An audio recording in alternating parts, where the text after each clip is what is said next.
Bonjour, ici Mélanie Raymond. De 2000 à 2010, le marché immobilier québécois a connu une période particulièrement faste. Le prix médian d'une maison unifamiliale au Québec est passé de 94 500 $ en 2000 à 209 500 $ en 2010, une hausse de 122 % en 10 ans. Au cours de la même période, l'inflation dans la province a atteint seulement 20 %. Pour en savoir plus sur cette croissance importante des prix de l'immobilier résidentiel, je rencontre Camille Laberge, qui est économiste à la Fédération des chambres immobilières du Québec. Camille Laberge, bonjour, merci d'être avec nous aujourd'hui. Bonjour Mélanie. Camille, le prix des propriétés au Québec a augmenté de façon spectaculaire au cours des 10 dernières années. Est-ce que cette hausse est uniforme à travers la province? Bien, Mélanie, comme tu l'as dit, effectivement, il y a eu une hausse impressionnante du prix médian des unifamiliales au Québec en 2000 et 2010, mais c'est sûr que ça n'a pas été uniforme à travers la province. Donc, parmi les régions métropolitaines de recensement, il y a Québec qui s'est démarqué, qui a affiché la plus forte hausse au courant de la décennie. Et puis, il y a aussi Montréal et Gatineau qui ont surpassé l'ensemble de la province avec des hausses plus importantes que le 122 % provincial. Au niveau des centres urbains, donc pas des régions métropolitaines, mais des centres urbains, il y a aussi certains secteurs qui se sont démarqués. Je pense à Saint-Jean-sur-le-Richelieu, puis Sainte-Agathe-des-Monts, qui ont affiché des hausses plus importantes que la médiane provinciale. Et puis, en contrepartie, c'est sûr qu'il y a des secteurs où les hausses ont été moins prononcées, dont Shawinigan, Bécomo. Aussi, il faut spécifier que les données n'étaient pas disponibles au courant de toute la période, donc 2000 à 2010, pour toutes les chambres immobilières, tous les secteurs de la province. Donc, il se peut qu'il y ait d'autres secteurs où les propriétés ont plus que doublé ou moins que doublé, mais dont on n'a pas les données à l'an 2000, donc l'augmentation n'a pas été calculable. Au cours des décennies précédentes, est-ce que le prix des propriétés au Québec a augmenté de façon aussi importante? Eh bien, non. Mais là, si on veut comparer des décennies entre elles, il va falloir qu'on se réfère au prix moyen plutôt qu'au prix médian, parce que le prix médian a seulement commencé à être calculé dans les années 2000. Donc, pour remonter plus loin dans le temps, je me réfère au prix moyen. Donc, au courant de la dernière décennie, donc de 2000 à 2010, le prix moyen des propriétés a augmenté de 123 %. Dans les années 90, l'augmentation a seulement été de 10 %. Quand on pense que l'inflation était à 21 %, en termes réels, le prix des propriétés n'a pas vraiment augmenté.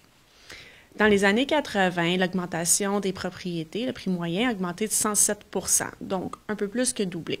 Sauf que ce n'est pas seulement les propriétés dont le prix a augmenté, mais c'est vraiment l'ensemble des biens de consommation et des services, c'est-à-dire que l'inflation a augmenté de 77 %. Donc la hausse est moins impressionnante quand on la compare avec l'inflation. Donc, en somme, on peut dire que la décennie 2000-2010 a été la meilleure décennie des 3 décennies dont je viens de parler. Aussi, on ne peut pas remonter plus loin dans le temps parce que les données immobilières n'étaient pas compilées avant l'année 1980. Et comment se compare le Québec avec le reste du Canada? Durant la dernière décennie qui vient de s'écouler, le Québec a fait très bonne figure. Comme je vous ai dit tantôt, le prix moyen des propriétés a augmenté de 123 %, alors que pour l'ensemble du Canada, la moyenne est de 107 %. Donc, c'est la première fois que les prix des propriétés au Québec croît plus rapidement que les propriétés au Canada. Il y a aussi, par rapport à d'autres provinces canadiennes, le Québec a connu une croissance des prix qui était supérieure à celle de l'Ontario et puis qui s'est rapprochée ou qui était quand même proche de la croissance de la Colombie-Britannique. Donc, aussi, ça a permis au Québec de rattraper un certain retard des prix qu'on accusait par rapport à d'autres provinces canadiennes, dont l'Ontario. Et qu'est-ce qui explique cette hausse importante des prix au Québec de 2000 à 2010? Quand on parle de hausse de prix, nous, on aime regarder le revenu des ménages, la croissance démographique et les taux d'intérêt pour justifier les hausses de prix. Donc, si on regarde pendant la décennie des années 2000, les revenus des ménages ont augmenté. Il y a aussi eu plus de personnes qui occupaient un emploi à temps plein, c'est-à-dire que le ménage qui traditionnellement avait peut-être seulement une personne qui travaillait avait, dans les années 2000, plus souvent les 2 personnes qui travaillaient. Donc, une hausse des revenus. Il y a eu aussi les taux d'intérêt qui sont demeurés relativement faibles pendant la décennie. Donc, on sait que la plupart des gens qui achètent une propriété la finance en grande partie. Donc, le taux d'intérêt vient influencer le pouvoir d'achat des acheteurs. Donc, puisqu'ils ont été bas, ça a favorisé leur pouvoir d'achat. Et puis aussi, il y a eu la croissance démographique qui a été bonne au courant de la décennie. Mis à part ces 3 facteurs dont je viens de parler, il y a aussi, si on regarde les conditions de marché, l'écoulement de l'inventaire, qui a joué son rôle, si on compare les années 2000 avec les années 90, par exemple.